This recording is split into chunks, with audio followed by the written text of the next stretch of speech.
silent guard, a loud mistake, and the trial that made history.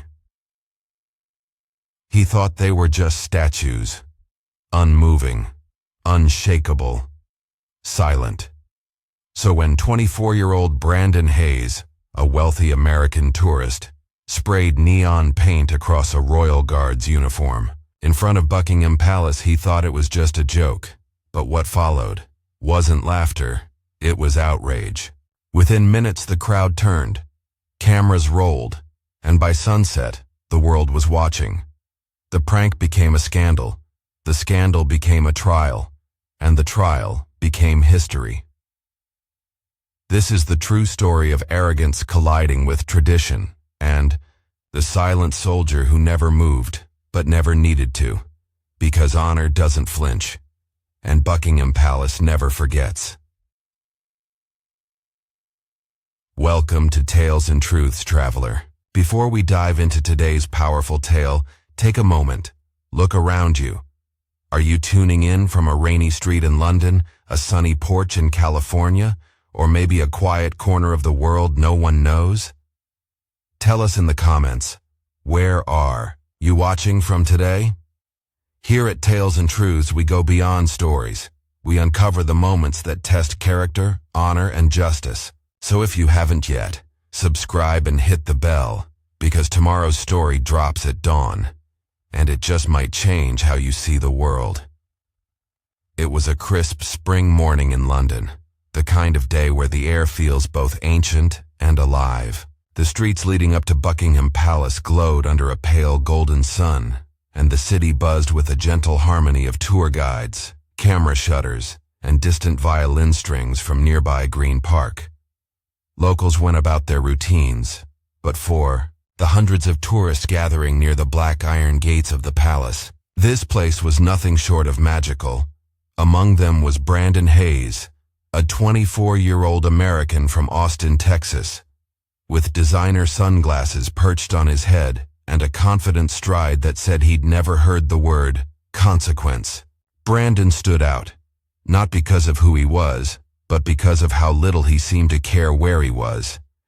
His family owned energy companies, real estate developments, even a private jet charter business. Born into wealth and raised in circles where status meant immunity, Brandon had grown up believing that the world bent slightly at his arrival. He'd been to Europe before, twice in fact. Once to Monaco, where he famously parked a rented Ferrari halfway on the sidewalk, and another time to Rome, where he posted a now-deleted video of himself mocking a priest's Latin chant. Those who knew him said he loved making a splash, though the people around him rarely found it charming. As he arrived at Buckingham Palace, Brandon paused, smirking to himself. He pulled out his phone, filmed a short selfie clip for his followers, then panned the camera toward the Queen's Guard stationed stoically in front of the palace. The sight of the red tunics and tall bearskin hats made him chuckle. Not out of admiration, but out of curiosity. "They're like statues, man," he muttered. "Do they even blink?" To Brandon, this wasn't sacred ground. It was just another backdrop. The history, the reverence, the military tradition, it was all lost on him. The Royal Guards, trained to remain unflinching through heat, heckling, or even provocation, were a mystery to most and a spectacle to others. But to Brandon, they were props. The crowd, however, saw something very different. To them, the guards were a living embodiment of tradition, pride, and discipline, symbols of centuries-old honor that still stood strong in a modern world. Parents whispered to their children about respect. Veterans in the crowd stood silently, hands behind their backs. Even those who weren't British instinctively lowered their voices near the gates, but Brandon didn't. He never had. And as he stood there that morning, phone in hand, ego inflated, ideas swirling, he didn't yet know that what he was about to do would not only test the patience of a silent soldier, but ignite a backlash powerful enough to shatter everything he thought untouchable. Because here, in the shadow of Buckingham Palace, privilege meets protocol, and only one walks away, unchanged. Brandon leaned against the railing just a few yards from the guard, the sun catching the edge of his designer watch. The crowd bustled behind him, respectful and hushed. But not him. He scrolled briefly through his phone, checked the likes on his latest post, then looked back at the soldier, stone-faced, rifle at the ready, unmoved by the attention. It was then that Brandon got the idea. He didn't plan it. Not really. Like most of his stunts, it came from that familiar itch, the one that whispered this will go viral, the kind that ignored context, culture, or consequence. He reached into his backpack and pulled out a small can of neon green spray paint he'd bought earlier from a quirky souvenir shop in Camden. He'd picked it up as a joke, thinking maybe he'd tag a train station sign or leave a mark somewhere ironic. But this was better. The Queen's Guard, after all, never moves. That was the myth, right? He figured if he got close enough, pulled it off fast enough, it'd just be a harmless prank. Something to laugh about later. Something for the gram. He shook the can twice. Click, clack, then stepped forward. Nobody noticed at first. Not even the nearby guards. Just another guy in the crowd. But Brandon moved quickly, crouching in slightly like a kid playing paintball. Then, with a smirk tugging at the corner of his mouth, he pressed down the nozzle. Psh-tee. The sound was short, but the effect was immediate. A thick, vibrant line of green slashed across the guard's pristine red uniform, from the waist to the lower chest, like a scar across sacred armor. Gasps erupted. One woman actually screamed, and still, the guard didn't move. He stood there completely still, eyes forward, posture perfect, as if the insult hadn't happened. But if you looked closely, very closely, you might have caught a flicker. Not anger, not fear, just awareness. The kind that says, I saw what you did, and you'll regret it. Brandon, meanwhile, was laughing to himself. He turned to the person beside him, a stranger, and said, Relax, it's not a big deal, it's just paint. But the stranger wasn't laughing. In fact, nobody was. The atmosphere had shifted hard and fast. Phones were raised now, but not to film guards. They were aimed at him. A teenage girl whispered to her father, Is he allowed to do that? A man in a veteran's cap muttered, Disgraceful. A woman holding a British flag stepped back in disgust. And yet Brandon was oblivious. He still believed he'd pulled off a harmless stunt. He didn't see the weight of what he'd just done. He didn't understand that here, in front of Buckingham Palace, he hadn't just vandalized a uniform. He'd defaced a national symbol. Then something subtle happened. Without breaking formation, the guard he'd marked tilted his head 2 inches to the right. A signal. Another sentinel across the square acknowledged it. One blink, one motion. Silent communication between professionals. Brandon missed it entirely. But the guards didn't. Neither did the crowd. He turned to leave, satisfied with his content, still unaware that his moment of amusement had already transformed into a moment of reckoning. The people around him weren't looking at a prankster anymore. They were looking at a trespasser. A line had been crossed. Not just a physical one, but a moral one. And Buckingham Palace? It doesn't forget. Not today. Brandon walked away with a swagger in his step, oblivious to the storm forming behind him. He tossed the paint can into a nearby trash bin like it was nothing. One last glance at the guard, still perfectly still eerily silent, and he chuckled. Man, they really don't move, he muttered to himself, shaking his head as if he'd just outsmarted the system. But the crowd wasn't moving either. They weren't amused. They were stunned. Some frozen in place, others whispering to one another in growing waves of disbelief. One woman clutched her purse tighter and took a few cautious steps away from Brandon, as if the disrespect he had shown might somehow be contagious. A boy no older than 10 looked up at his mother and asked, "Why did he do that?" His mother didn't answer. She just stared at Brandon, her lips pressed tight, her hands clenched. Then the phones came out. Not just one or two. Dozens. From every angle, people were filming. Some zoomed in on the splattered paint across the iconic red tunic. Others pointed their cameras directly at Brandon, narrating in hushed but outraged tones. One man, holding up his phone like a badge, said, "You're going viral, buddy, and not in the way you think." Brandon glanced back, sensing the shift. His smile flickered. He noticed the sea of eyes trained on him, the silent judgment rising, like a tide. But old habits die hard. He threw up a peace sign, tried to play it off. "Relax," he called out. "It's just a joke. It's not like I hurt him." But the crowd wasn't buying it. Because here's the thing. It wasn't just a uniform. It wasn't just a man in a hat standing still. To them, it was a legacy, a living symbol of British pride and precision.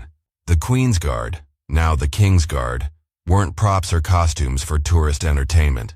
They were trained soldiers, dedicated, disciplined, honorable, and Brandon hadn't just crossed a line, he'd spit on it. The internet agreed. Fast. Within 10 minutes, the first video hit Twitter. At 15, it was on TikTok with the caption, "American tourist defaces Royal Guard, total disrespect." By the 30-minute mark, Chuck Buckingham disgrace and spoiled and stupid were trending too. In the UK and US news outlets picked it up like wildfire. Local reporters rushed to the palace gates. Bloggers pulled screenshots, spliced videos, and began tracing Brandon's social accounts. Within an hour, his name, his hometown, and even the company his father ran were out in the open. His Instagram, once full of beach parties and luxury cars, was now swarmed with angry comments. "You're a guest in someone's country. Act like it. Hope you get banned from the UK for life. This isn't funny. This is pathetic." And while all of this happened, the guards never moved. But they had acted. Quietly. Effectively. The sentinel Brandon had marked had already signaled the breach. A nearby security officer, plain-clothed but well-informed, received the report. And without causing panic or drawing attention, authorities began closing in. Brandon, still unaware of just how fast things were escalating, sat down on a stone bench by the edge of the square. He opened his phone to post the video himself, until he saw the notifications, hundreds of them, then thousands, and none of them good. His face dropped. It was starting to dawn on him. This wasn't going to go away by the time he got back to the hotel. This wasn't just a bad look. This was a full-blown scandal. And the palace? It had seen everything. The cameras, the crowd, the guards. And now, so had the world. Brandon sat frozen on that cold stone bench, the same one he'd strutted past, only minutes earlier, now gripping his phone like it was a ticking bomb. His notifications were exploding, hundreds of mentions, tags, and shares piling up by the second. But this wasn't the attention he craved. This wasn't fame. This was outrage, and it was only just beginning. Across the city, newsroom phones rang off the hook. Sky News ran the clip on live TV. The BBC picked it up by early afternoon. By 3 p.m., it hit CNN International with the headline, "American Tourist Vandalizes Royal Guard, Calls It a Joke." The story was now global. At Buckingham Palace, the response was swift but measured. The royal household remained publicly silent, But behind the scenes, wheels were turning. Scotland Yard received formal notice of the incident and dispatched investigators to gather witness statements and surveillance footage. And the footage? Oh, it was everywhere. Different angles, different reactions, same act, same villain. The Met Police confirmed the suspect's identity within hours. Brandon Hayes, U.S. citizen, age 24. He hadn't even made it back to his hotel when two officers approached him calmly, badges out, asking if they could speak with him regarding an ongoing incident. Brandon tried to play dumb. "What? You mean the paint thing? It was a joke, man." But they weren't laughing. He was escorted off the street. No cuffs, not yet, but the message was clear. You're not walking away from this. By the time Brandon's father, Jeffrey Hayes, CEO of Hayes Consolidated, received the news, it had already hit American business media. Stockholders were asking questions. Journalists were calling. A scheduled deal with a European investment firm was quietly suspended. Brand partners started pulling out. The Hayes family had always considered themselves untouchable. But now, they were a PR disaster in real time. Meanwhile, across social media, the narrative took on a life of its own. What started as a viral video was now a movement. Justice for the Guard. Ban Brandon. Respect the Crown. Public figures weighed in. A retired British colonel tweeted, "Our soldiers endure heat, hecklers, and humiliation to uphold our tradition. This is not a game." Even Hollywood actors and British celebrities shared the clip with captions like, "Unacceptable." The pressure mounted. Brandon's legal team released a short, tone-deaf statement. Mr. Hayes regrets any offense caused by what he believed was a light-hearted moment. He apologizes for any misunderstanding. The backlash only grew louder. People didn't want PR spin. They wanted accountability. Finally, the royal household broke its silence. A spokesperson delivered a brief but cutting statement outside the palace gates.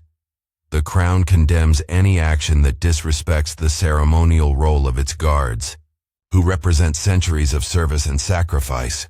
Such behavior will not be tolerated. The message couldn't be clearer. Backed into a corner, the Metropolitan Police officially announced charges would be filed. Brandon was now facing formal accusations of vandalism, public misconduct, and defacement of military uniform, all taken seriously under UK law, especially when tied to royal institutions. A trial date was set at Westminster Magistrates' Court. The tabloids labeled it the Buckingham trial. The public labeled it something else entirely, a reckoning. For Brandon, the walls were closing in. His lawyers scrambled, his brand collapsed, and his carefully curated image of luxury and freedom disintegrated overnight. For the first time in his life, money couldn't fix it. Influence couldn't erase it. And his name, once a golden key, was now a curse whispered across continents. He wasn't just facing charges. He was facing a nation's judgment, and this time, there would be no walking away. The courtroom was packed. Reporters elbowed for space near the front row, their camera shutters clicking like insects. Every seat was filled, some by tourists who had seen the incident firsthand, others by Londoners who came not for drama, but for justice. Even a few former guards sat in silent attendance, backs straight, medals pinned to dark jackets. At the center of it all sat Brandon Hayes, dressed in a tailored navy suit that couldn't quite hide the tension in his jaw. His hands, once so casual, were clenched in his lap. He didn't look like the smug tourist from the video anymore. He looked like someone who'd just realized the room he walked into was much colder than he expected. The judge entered. Everyone rose. And just like that, the trial began. The prosecution wasted no time. They played the video to the courtroom, sound on. The hiss of the spray paint echoed off the wooden walls. The gasps from the crowd, the awkward laugh from Brandon, the silence of the royal guard. Every moment played out in grim, undeniable detail. When it ended, the courtroom was silent. Then came the questions. "Mr. Hayes," the prosecutor asked, "at what point did you consider that this wasn't your property to deface? Did you believe your actions were legal, or merely that you wouldn't be held accountable? Is the respect of a nation something you think can be spray-painted over?" Brandon's lawyer objected. The judge allowed it. But the point had landed. Hard. His defense team argued intent. Brandon hadn't meant harm, they said. It was a prank, an immature moment caught on camera. He'd apologized. He'd cooperated. He had no criminal history. Surely that counted for something. But the prosecution pushed back harder. Intent didn't erase impact. They showed photos of the uniform, ceremonial, historic, and expensive to restore. They presented testimony from veterans about the sacred role of the Royal Guard. One soldier, voice steady, said, "We're taught to stand still, not to feel nothing. What he did was meant to humiliate, not entertain." When Brandon was asked to speak, he hesitated. Then he stood, and for the first time, there was no script, no lawyer whispering, no camera to pose for, just him, the judge, and the weight of 1,000 silent eyes. "I didn't get it," he said, voice low. "I thought it was funny. I thought nobody would care. But now I see that I was wrong. Deeply wrong." It was the closest he had come to truth. After a brief recess, the judge returned with the verdict. Guilty. On all counts. But the sentence? Not jail. Not a fine his father could pay. Instead, the court delivered something far more poetic. 300 hours of community service to be completed at Buckingham Palace under the supervision of the same regiment he had disrespected. He would clean, polish, and maintain the very grounds where his arrogance had made headlines. And he would do it in silence. As the gavel came down, the reporters flooded out. Headlines were written before Brandon even left the bench. From privilege to punishment, the boy who mocked the crown. But something had shifted in Brandon too. This wasn't just public humiliation. It was personal awakening. For once in his life, he wouldn't be able to buy, bluff, or joke his way out. Now he would have to earn his way back, step by step, in full view of the same nation that had watched him fall. The first day was the hardest. Brandon arrived at Buckingham Palace at 6 a.m., not through the front gates like a guest, but through the service entrance. No fanfare, no press. Just a clipboard, a uniformed officer, and a stiff breeze that cut straight through his jacket. They handed him a pair of work gloves and pointed toward the stone steps, the very same ones he'd laughed on weeks ago. "Start there," the officer said, "and don't stop until they shine." Brandon didn't argue. Not anymore. For the first time in his life, there were no shortcuts, no assistants, no social media filters. Just labor, grimy, cold, and thankless. Tourists walked past, some whispering, others openly snapping photos. A few recognized him and didn't hide their contempt. One woman muttered under her breath, "Good, let him sweat for it." And sweat he did. He scrubbed gum from beneath benches. He polished brass railings until his arms ached. He hauled trash, swept gravel, and pressure washed the flagstones out front, all under the quiet watch of the King's Guard, the very same unit he had mocked. They didn't say much. In fact, most didn't speak to him at all. But they were always there, silent, disciplined, immovable. At first, Brandon hated it, but something changed. Around the second week, he began listening. Not just hearing, but truly listening. During breaks, he sat near the guards, overhearing their conversations about training, family, and the weight of duty. He learned about the lineage of the regiment, about the months of brutal preparation required just to stand at that post. He learned about the moments of silent pride they felt when tourists saluted, and the heartbreak when someone treated it, all like a joke. One afternoon, a guard, older, with sharp blue eyes and a quiet authority, sat down beside him. He didn't introduce himself, didn't mention the incident. Just passed Brandon a bottle of water and said, "You don't get it until you're the one standing still." Then he got up and walked away. That stuck. As the weeks passed, Brandon changed. The arrogance dulled. The smirk disappeared. His posture straightened, not from pride but from respect. He worked harder. He stopped checking his phone. He didn't just serve the hours, he started to understand why they mattered. And then, near the end of his sentence, something unexpected happened. After finishing a long day of cleaning the perimeter wall, Brandon walked over to a nearby guard. It was the same guard, the one he'd sprayed. The green had long since been scrubbed away, the uniform pristine once more. But the memory hadn't faded. Brandon stood in front of him, hesitant, almost shaking.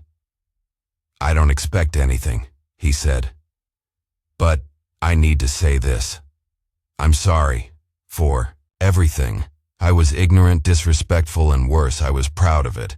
But I see it now, all of it. And I'm sorry." The guard didn't speak, didn't flinch, but after a moment he gave a slight, almost imperceptible nod. It was more than Brandon ever expected. When the final day of his service came, he didn't celebrate. He didn't post.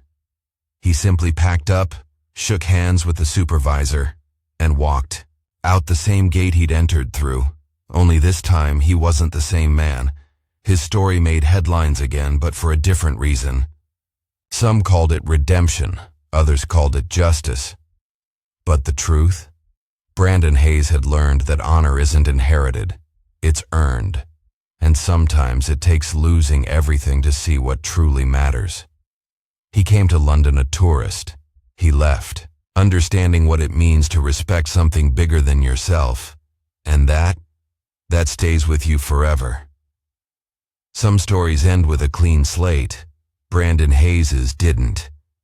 Even after completing his 300 hours of community service, even after the quiet apology and the nod from the guard he once defaced, the world didn't suddenly forgive or forget. The headlines faded, sure, but the digital footprint remained. The video still existed. The comments never stopped coming. And for many, Brandon's face was forever tied to a moment of selfishness, broadcast across the globe in less than 60 seconds. But strangely, that was the point, because some stories aren't meant to be erased. They're meant to warn, to teach, to echo.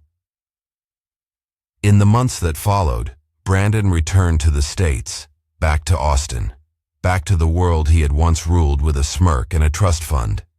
But nothing felt the same. His old friends, some stayed away, either embarrassed, angry, or afraid of the spotlight. Brand sponsorships had dried up. Family connections, once untouchable, now carried awkward baggage in boardrooms. He had become a cautionary tale, and still, he didn't run from it. One morning, a year later, Brandon stood behind a podium at a private school in Dallas. He had been invited, not by press, not by his PR team, but by a teacher who believed in second chances. In front of a room full of teenagers dressed in uniforms that didn't cost a fortune, he told them everything. The paint, the trial, the shame, and the silence of a soldier who never flinched. "I thought respect was a transaction," he told them. "Something you got because of your name or your money. But it's not. It's earned, one moment at a time, usually when no one's looking." He didn't ask for applause. He didn't need it. Because Brandon had learned that redemption doesn't come from what you say, it comes from what you do after everyone stops watching. Meanwhile, in London, tourists still crowded the gates of Buckingham Palace. Guards still stood tall, still silent, still unflinching beneath the weight of tradition. But every now and then, when a guide passed by the exact spot where Brandon once stood, they'd pause, just briefly, and point. "That's where the, American incident happened," they'd say. "The one that went viral." But some added more. About how the young man had come back, not to pose, not to boast, but to work, to sweat, to listen. And in one rare case, a guard, one who had seen it all firsthand, was asked by a journalist, did he really change? The guard didn't give a long answer. He didn't need to. He simply replied, he didn't come back the same. That was enough. Because the truth is, Brandon Hayes will never be remembered as just a tourist who sprayed paint on a royal guard. No, he became something more complicated. A symbol of how fast the internet can tear you down, yes. But also a reminder that sometimes, if you're willing to stand still, shut up, and face what you've done, you might rise again. Not to who you were, but to who you're supposed to become. And maybe that's what matters most. Because in a world that moves too fast, filled with fake apologies and forgotten consequences, Brandon Hayes stood still long enough to change, and the world watched him do it. What would you have done in Brandon's place? Do you believe people like him deserve second chances, or should certain mistakes follow you forever? We'd love to hear your thoughts. Drop a comment below and let us know where you're watching from and how this story made you feel. Was justice served? Did he earn redemption, or just escape consequence again? Your voice matters, and here on Tales and Truths, the discussion doesn't end when the story does. So scroll down, join the conversation, and don't forget to subscribe for tomorrow's powerful story. You won't want to miss it.